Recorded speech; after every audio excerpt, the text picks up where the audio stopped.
ప్రభు, ఓ శివశంకర, నన్ను క్షమించండి. నేను తమరి కృపపైన అపనమ్మకం ఉంచాను.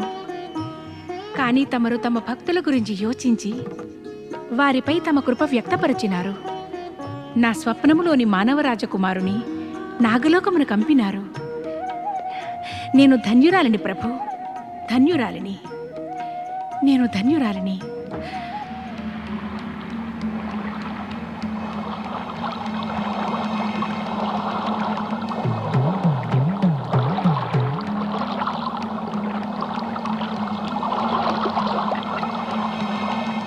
అరే, ఈవిడ మన రాజకుమార్ గారు. రండి, వెళ్ళి మహారాజు గారికి చెప్తాం. రండి రండి రండి రండి.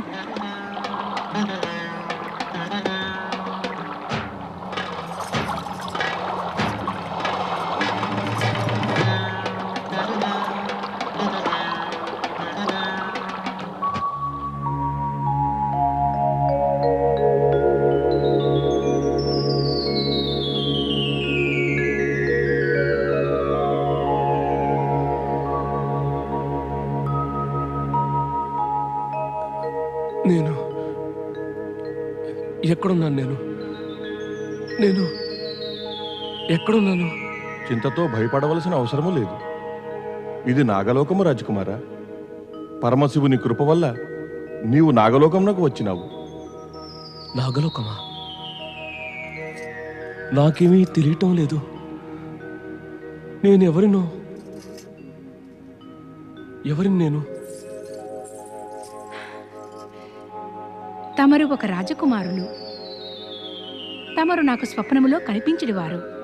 అంటే నా స్వప్నాల రాజకుమారులు. ఇక తమరిక్కడే ఉందురు. రాజా కుమారుడు, ఆ,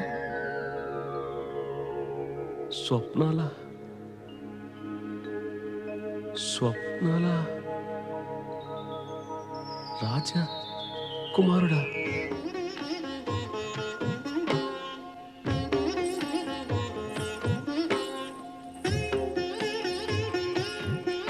చూడు మహారాణి, మరి ఆ పరమశివులే స్వయముగా ఇతడిని మన పుత్రిక కొరకు నాగలోకమునకు పంపినారు. కానీ నాగలోక పరంపరానుసారముగా మేము ఈ ఇరువురికి వివాహము జరిపించలేము.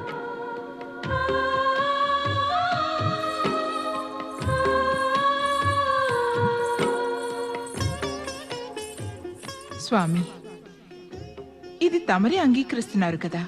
ఆ పరమశివ శంకరులే స్వయముగా మన పుత్రిక కొరకు ఈ మానవ రాజకుమారుని ఈ నాగలోకం పంపినారని. మరి వారి వివాహం చేయుటకు నిరాకరించి తమరు మహాదేవులు ఇచ్చనెందుకు అగౌరవపరుస్తున్నారు? మహాదేవ సదాశివుల ఇచ్చని అగౌరవము మేము స్వప్నమందు కూడా చేయలేము మహారాణి. కానీ మేము మా రాజ్యమైన ఈ నాగలోకము యొక్క పరంపర గౌరవముల ముందు వివసులము. తమరు ఊరికే వివసులమనే భ్రమను మనసులోనికి రాణిస్తున్నారు. తమరు ఈ రాజ్యమునకు మహారాజులు. ఇక్కడి ప్రతి ఒక్క నియమము పరంపర తమరి వల్లనే నిర్ధారించబడినవి. మరి అలాగని సొంత లాభము కోసమని నియమమును లేదా పరంపరను ఉల్లంఘన చేయుటకు మాకు అధికారం ఉండునా? ఉండదు మహారాణి, ఉండదు. తమ అభిప్రాయం మాకు అంగీకారము కాదు. కానీ తమరి యొక్క కుమార్తె మనోవాంఛని అణిచివేట అనేది తమకి అంగీకారమే. తమరికి ఇది అంగీకారమే. ఒక పృథ్వీ పురుషుని వివాహము చేసుకుని నిర్ణయించుకున్న తమరి పుత్రిక జీవితాంతం అవివాహితగా ఉంటే తమరికి ఇది అంగీకారమే. మమ్మల్ని నీ మాటల ఉచ్చులో ఇరికించకు మహారాణి. పుత్రిక మోహములో నీ మనస్సు, జ్ఞానము, వివేకము తన సంతులనాన్ని కోల్పోవచ్చు. మాది కాదు. మరచినావా ఆ రోజు మన వీరవరము మణిభద్రతో కలిసి శివారాధనని పూర్తి చేసినప్పుడు? అప్పుడు నీ పుత్రికే నీవు మాటి మాటికి అడిగినంత నీతో సంకోచపడుతూ అన్నది, మాత, నేను క్రితం రాత్రి పృథ్వీలోకమందలి ఏ మనిషిని స్వప్నంలో చూశాను, ఆయననే వివాహమాడతానని. అప్పుడు నువ్వు ఆమెకి నిజాన్ని తెలియజెప్పుతూ అన్నావుగా. స్వప్నము విషయం మర్చిపో పుత్రి.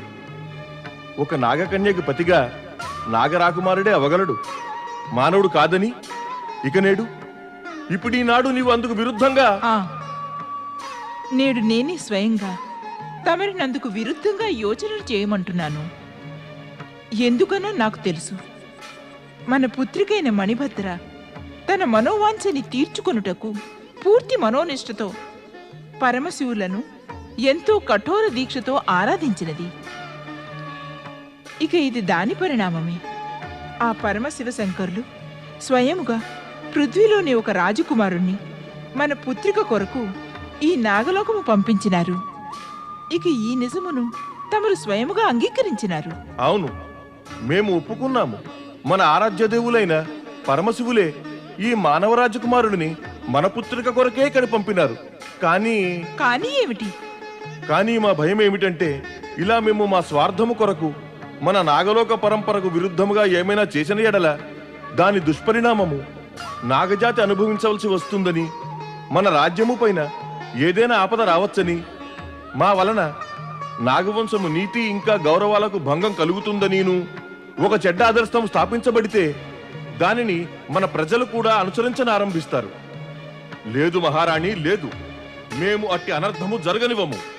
మేము మన నాగకన్య వివాహము ఆ మానవ రాజకుమారునితో ఎప్పటికీ జరగనివ్వము.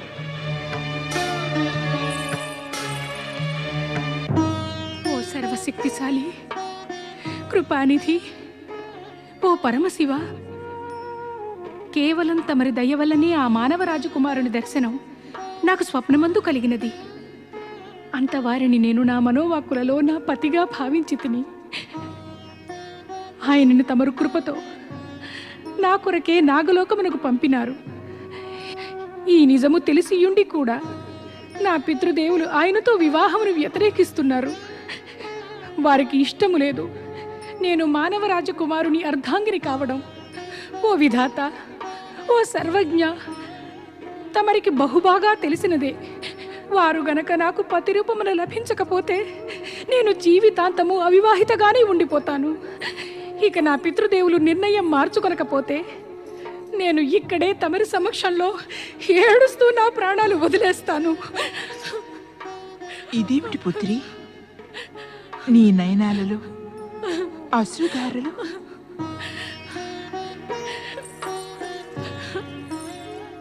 అవును మాత, జపతపాల ఈప్సిత ఫలము ఎదుట ఉన్నా ప్రాణి దానిని అనుభవించలేనప్పుడు మనసు వ్యధ చెందుతుంది, నయనాలలో అశ్రువులు వస్తాయి.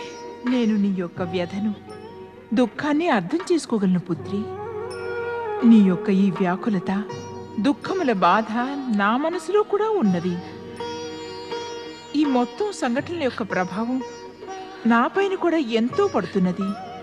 నీవు బాధపడుచున్నావు, కానీ నేను నీ వల్లనే నిరాశపడుటలేదు. నీ పితరులు ఈ సమయాన రాజ్యమున తామే నిర్ధారించినట్టి నీతులు, రీతులు ఇంకా పరంపరల గురించి యోచించి స్వయంగా ఎంతో వివసులయ్యారు. వారికి నీ వివాహము ఆ మానవ రాజకుమారునితో చెయ్యవలననే ఉన్నది. కాని తామే ఏర్పరిచిన విధి విధానము వారికి ఎందుకు అనుజ్ఞనిచ్చుటలేదు?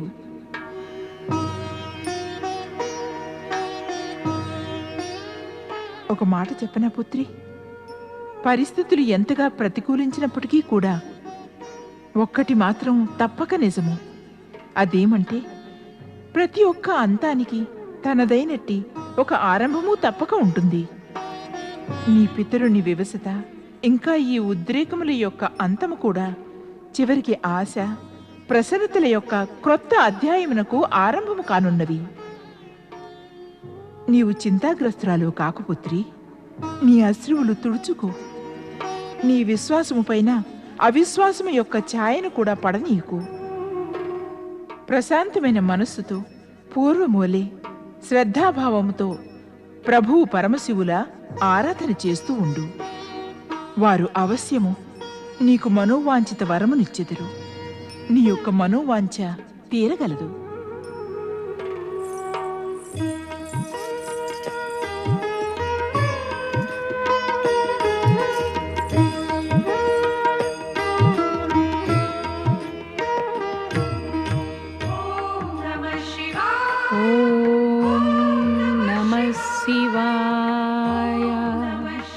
ఓం నమః శివాయ.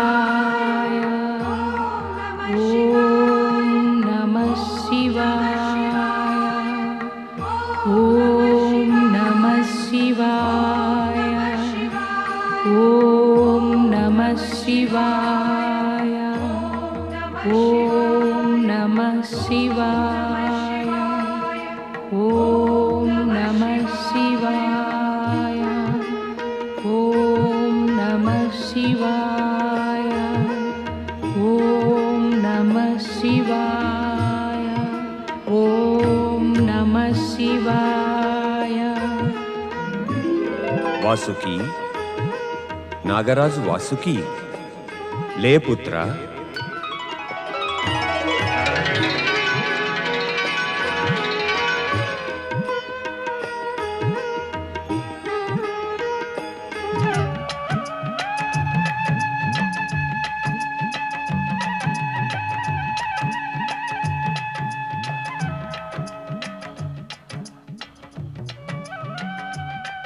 ప్రభు ప్రభు పరమశివ శంకర, తమరు నాపై కృప చూపారు పరమశివ. ఓ నాగవంశ స్వామి, తమరి దర్శనం పొంది నేను వాసుకుని ధన్యుడనయ్యాను ప్రభు. పుత్ర వాసుకి, మేము నీపై అత్యంత ప్రసన్నులం. ఈ మా ప్రసన్నతకి కారణమేమన్నా, నీవు నీ రాజ్యమందు నీ వలన నిర్ధారించబడిన రీతులను నీతులను మనస్ఫూర్తిగా గౌరవించినావు. ఎంతో దృఢత్వముతో వాటిని పాటిస్తూ ఉన్నావు. అదే నీవు కావాలంటే నీకున్న అధికార బలాన్ని ప్రయోగించి నీ పుత్రిక మణిభద్ర యొక్క వివాహం ఆమె ఇచ్ఛానుసారముగా ఆ మానవరాజకుమారుడు చిత్రాంగదునితో జరపవచ్చు. కానీ నేనటుల చేయలేదు ప్రభు. ఎందుకన నాకు భయము. నేనటుల చేసినచో సమస్త నాగజాతి పైన దుష్ప్రభావం పడుతుంది. ఇక ఒక క్రొత్త అనుచిత పరంపరకు సూత్రధారణ జరుగుతుంది. అందుకే మేము నేడు ఒక క్రొత్త నిజమును నీకు తెలియజేయ వచ్చినాము. ఆ నిజము ఏమంటే, నీవు నీ పుత్రిక మణిభద్ర వివాహము ఆ మానవరాజకుమారుడు చిత్రాంగదునితోనే జరపవలెను. ఇది తమరు ఏమంటున్నారు ప్రభు? అవును నాగరాజా, చిత్రాంగదుని పత్ని అగుట నీ పుత్రిక భాగ్యమందు లిఖించబడినది. అలాంటి విధాత లిఖితాన్ని నీవే కాదు, స్వయముగా మేము కూడా మార్చలేము. వాసుకి, ముల్లోకముల్లోనూ జరగబోవు ప్రతి ఒక్క సంఘటనకు ఆధారము ముందే నిశ్చయించబడి ఉంటుంది. ఇక అది జరుగుటకు ఒక మాధ్యమము కూడా మలచబడుతుంది. ఇప్పుడు భాగ్యానుసారముగా నాగులు మానవుల మధ్య సంబంధము నెలకొల్పినట్టి ఈ విచిత్ర సంఘటన జరుగుటకు మాధ్యమముగా నీవే కావాలి. అందుచే నీ రాజ్యములోని రీతులు, నీతులు ఇంకా పరంపరలు చెడిపోవుననే భయమును నీ మనసులోంచి తుడిచివేయి. మేము నీకు ఆశ్వాసననిస్తున్నాం. దానివల్ల నీ నాగజాతి పైన ఎట్టి దుష్ప్రభావము పడబోదు. నీవు నిర్భయముగా మరియు నిశ్చింతగా ఉండి నీ పుత్రిక మణిభద్ర వివాహమును మానవరాజకుమారుడు చిత్రాంగదునితో జరుపుటకు ఏర్పాట్లను ఆరంభించు. అంతా శుభం జరుగుతుంది. తమరి ఆజ్ఞానుసారమే ప్రభు. ప్రభు